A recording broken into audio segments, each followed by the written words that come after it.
Hi எல்லாரும் வணக்கம். எல்லாரும் எப்படி இருக்கீங்க? இன்னைக்கு ஒரு அட்டகாசமான பொரியல் ரெசிபி தான். சிக்கனையும் முட்டையும் வச்சு ஒரு அட்டகாசமான பொரியல் ரெசிபி தான் பார்க்க போறீங்க.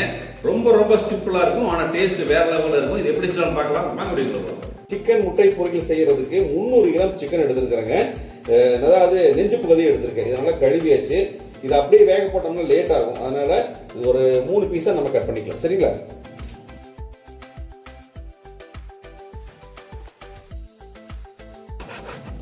இப்போ இது ஒரு 4 பீஸ் ஆக்கி வச்சுங்க. ஏற்கனவே ஒரு பீஸ் இருக்குது நம்மக்கிட்ட. இதையும் லைட்டாக கட் பண்ணிக்கலாம். இப்போ சிக்கன் வேக வைக்கிறதுக்காக ஒரு பாத்திரத்தில் தேவையான அளவு தண்ணி சேர்த்து இருக்குங்க. தண்ணி நல்லா கொதிச்சு வரட்டும். இப்போ சிக்கனுக்கு தனியாக நம்ம உப்பு சேர்த்திக்கலாங்க. இப்போ ஒரு 1/4 டீஸ்பூனுக்கு அதிகமாக உப்பு சேர்த்திக்கலாம். 1/4 டீஸ்பூனுக்கும் குறைவான மஞ்சள்.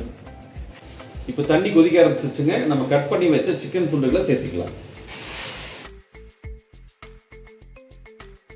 இப்போ இந்த சிக்கன் துண்டுகள்லாம் வேகிறதுக்கு பார்த்தீங்கன்னா அதிகபட்சம் ஒரு 7லேருந்து ஒரு 8 நிமிஷம் இல்லைன்னா ஒரு 10 நிமிஷம் ஆகுங்க. இது நல்லா மீடியமான ஃப்ளேமில் வெந்து வரட்டும். அதுக்கப்புறம் நம்ம ஆஃப் பண்ணிக்கலாம். இப்போ பாருங்கள், சிக்கன் வேக வச்சு ஒரு 7 நிமிஷம் ஆச்சு. சிக்கன் வெந்துருச்சானோட செக் பண்ணிக்கலாம். அடுப்பை இன்னும் கொஞ்சம் கம்மி பண்ணிக்கலாம். இப்போ சரிங்களா? சிக்கன் நல்லா வெந்துருச்சு. மறுபடியும் நம்ம மசாலா லைட்டாக மிக்ஸ் பண்ணி வேக வைப்போம். இந்த அளவுக்கு வெந்தால் போதுங்க. இதை தண்ணியெல்லாம் வடிகட்டிக்கலாம். இப்போ பாருங்கள், சிக்கன் ஓரளவுக்கு ஆறிடுச்சு. நம்ம இந்த மாதிரி பீஸாக நம்ம எடுத்துக்கலாம். இந்த மாதிரி எடுத்துக்கணும். இப்போ சிக்கனை பாருங்கள், இந்த மாதிரி நல்லா பிச்சு போட்டாச்சுங்க. இது நம்ம பிச்சு போட்ட கோழிக்கு எப்படி செய்வோமோ அந்த மாதிரி பண்ணி வச்சாச்சுங்க. இது ஒரு ஓரமாக இருக்கட்டும். இப்போ நம்ம அடுப்பத்தை வச்சு ஒரு பேன் அடுப்பு வச்சாச்சுங்க. பேன் சூடாகட்டும். இப்போ 1 டேபிள் ஸ்பூன் கடலெண்ணெய் சேர்த்துருக்கிறேங்க. ஆயில் சூடாகட்டும்.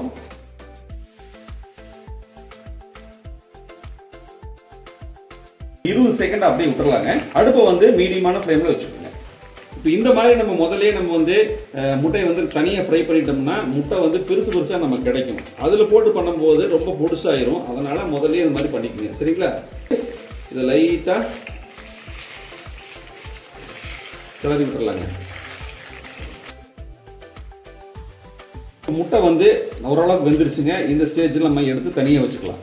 இப்போ 2 டீஸ்பூன் கடலெண்ணெய் ஊற்றிக்கலாம். இப்போ எண்ணெய் சூடாயிடுச்சுங்க. 100 கிராம் நறுக்கின வெங்காயம். நான் இன்னைக்கு சின்ன வெங்காயம் பெரிய வெங்காயம் மிக்ஸ் பண்ணி போட்டிருக்கேன். அது கருவேப்பிலை, நறுக்கின கருவேப்பிலை கொஞ்சம் சேர்த்திக்கலாம். அடுத்தது மசாலா சேர்த்திக்கலாங்க. வெங்காயம் ஓரளவுக்கு வதங்கிடுச்சு. 1/2 டீஸ்பூன் மிளகாத்தூள், 1/2 டீஸ்பூன் மல்லித்தூள். இப்போ அடுப்பு சிம்மில் இருக்குங்க. இப்போ மசாலா சேர்த்தும் போது அடுப்பை சிம்மில் வச்சுக்கலாம். சரிங்களா? அடுத்தது சோப்பு பொடி ஒரு 1/2 டீஸ்பூன் சேர்த்திக்கலாங்க. அடுத்து ஜீரகப்பொடி 1/2 டீஸ்பூன். அது இஞ்சி பூண்டு பேஸ்ட் 1 டீஸ்பூன் சேர்த்துக்கலாம். மசாலோட பச்சை வாசனை போறதுக்காக கொஞ்சமா தண்ணி. அடுத்தது 1/2 டீஸ்பூன் கரம் மசாலா. முட்டை சிக்கன்லாம் சேர்த்துறோம், அதனால கரம் மசாலா ஒரு 1/2 டீஸ்பூன் மட்டும் சேர்த்துக்கலாம். இப்போ நம்ம மசாலோட பச்சை வாசனை போய் எண்ணெய் பிரிய ஆரம்பிச்சிருச்சுங்க. அடுத்தது நம்ம வேக வச்சு பிச்சு போட்ட சிக்கனை சேர்த்துக்கலாம். 300 கிராம் சிக்கன். இந்த சிக்கன் 2 நிமிஷம் இந்த மசாலே நல்லா மிக்ஸ் பண்ணிக்கலாம். சிக்கன் வேகிறதுக்கு ஒரு 1/2 டீஸ்பூன் சேர்த்துருந்துங்க உப்பு. இப்போ ஒரு 1/4 டீஸ்பூன் சேர்த்துக்கலாம்.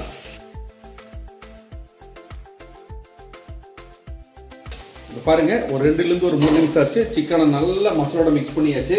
அடுத்தது ஏற்கனவே நம்ம வேக வச்சிருக்கிற முட்டையை சேர்த்துக்கலாம். கலக்கும் போது இந்த முட்டை ரொம்ப பொடிசாகிற மாதிரி கலக்கிறாதீங்க.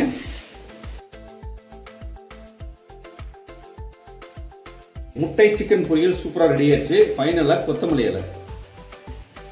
ஒரு அருமையான சைடிஷ். நல்லா சாம்பார் சாதம், ரசம் சாதம், நீங்கள் எந்த குழம்பு வச்சுருந்தாலும் இதை நீங்கள் சைடிஷாக வச்சு பாருங்கள். சூப்பராக சாப்பிடுவீங்க. குழந்தைகளும் ரொம்ப விரும்பி சாப்பிடுவாங்க. சரிங்களா? அவ்வளோதாங்க, ஒரு சூப்பர்பான பொரியல் ரெசிபி. கோழிக்கறியும் முட்டையும் வச்சு ஒரு அருமையான பொரியல் செஞ்சு காமிச்சிருக்கேன். ரொம்ப ரொம்ப ஹெல்த்தியானதும் கூட. ட்ரை பண்ணி பார்த்துட்டு எப்படின்னு சொல்லுங்கள். இந்த வீடியோ உங்களுக்கு பிடிச்சிருந்தா நிறைய பேருக்கு ஷேர் பண்ணி விடுங்க. நன்றி, வணக்கம். அடுத்த வீடியோ பார்க்கலாங்களா? பாய்.